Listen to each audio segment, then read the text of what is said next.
Hi, I am with Saurabh Kumar, Vice President of Growth at Mudrex, and he's going to tell us about Bitcoin. Bitcoin is having a lot of buzz around it. It is making new highs almost every day. So, Saurabh, please tell us what is driving Bitcoin again. Why is it back in news?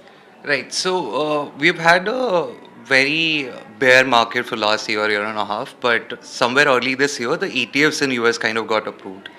And as a result, there's a lot of buying pressure from ETFs. For example, every day there are about 900 Bitcoins that are being mined, and only 900 new Bitcoin come in circulation. But ETFs are buying 10,000 Bitcoins every day. So that buy pressure is driving the price upwards. Right. So it is, you are saying Bitcoin ETF that has created a market for Bitcoin, and institutional buying is also happening in the Yes. Bitcoin space. So, yeah, that's the first reason. And the second reason is there is something called as Bitcoin halving, which essentially means that the miners who help the Bitcoin system, they get paid out a certain amount of Bitcoin every time they're successfully mining a block. That amount halves. So what happens, given that their costs are same, but their output is half now, so as a result, they are not willing to sell their Bitcoin for cheaper now.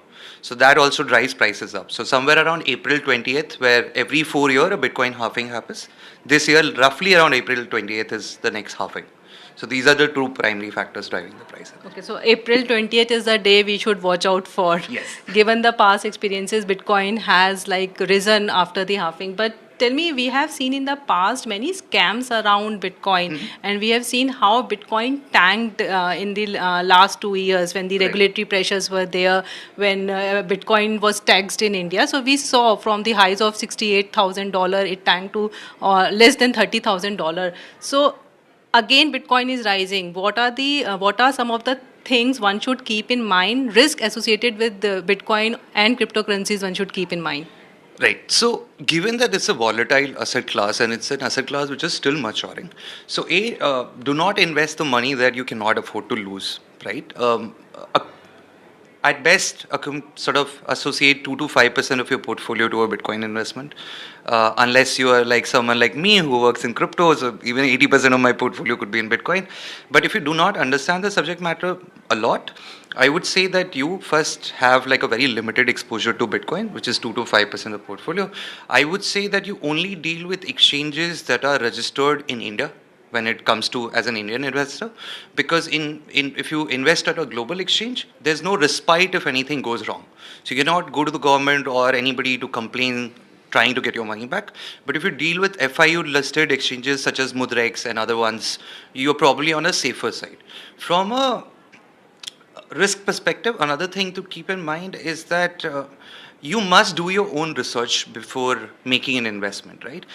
I or you or somebody else, an influencer, saying that you should invest in Bitcoin should not be your sole reason to be investing. You find your own conviction, you do your own research, and then decide how much money and where you would like to invest. Saurabh, also update us about Bitcoin, because we saw banks not tying up with cryptocurrency exchange after the regulator came down heavily on crypto exchanges. So people were not able to do in rupee transactions in cryptocurrency. So what is the status now?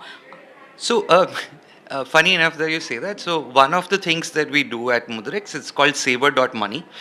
We basically help with the on ramp and off ramp for other platforms, which essentially is that you can use your INR to buy crypto, and when you sell your crypto, you can get INR in your bank account, right?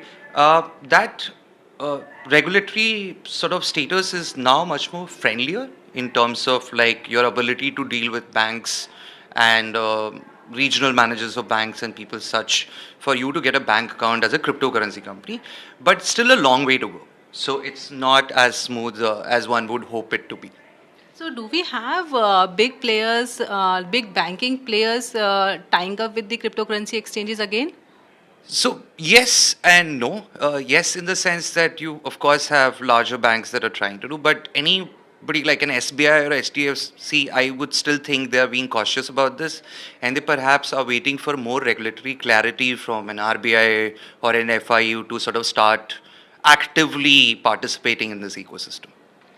Also, Saurabh, we saw that volume of cryptocurrency exchanges dipped a lot after the regulatory tightening on the cryptocurrency exchanges. But now, when Bitcoin is again back in news, what kind of volume are you seeing on your exchange? So, two things. One, it was not just entirely regulatory perspective. It was something that there were three black swan events, including FTX crash, Luna crash, and then 3AC going down, which led to a bear market and everything started crashing. But it has recovered now primarily because, as I was saying, the ETF and the halving being 2 points. On our exchange itself, we see over 10x volumes in comparison to 3 months ago. So, on a daily basis or a monthly basis, we're at least 10 to 15x higher volume per day than it was before. Right. So, where do you see Bitcoin going on from here? Right. So, look, there are multiple people who have said multiple things in terms of price projections. There are a lot of price projections that lead towards 100K, so which is like a roughly 50 to 60% upside still left in Bitcoin. From my personal belief, and again, I would recommend that you do your own research. I still think that there is certainly a 40 to 50% upside in Bitcoin in the current cycle before we start seeing some sort of corrections. We will see smaller flushes, which is basically people who have over leveraged and bought Bitcoin. So these people will keep getting diluted. So you will see 10% correction, 15% correction on the way to this path. But likely we are in a large bull cycle. So that's where personally I am. It's my person. Yeah. Thank you, Saurabh. Thank you telling us about Bitcoin, why it's back in news, and what precautions we should take while investing in Bitcoin, because it's still an unregulated space in the country. Though we have tax rules for it, but still it's a gray area, and one should know the risk before investing. And as Saurabh said, not more than 5% of your portfolio should go in Bitcoin. Thanks, Saurabh. Thanks for your time.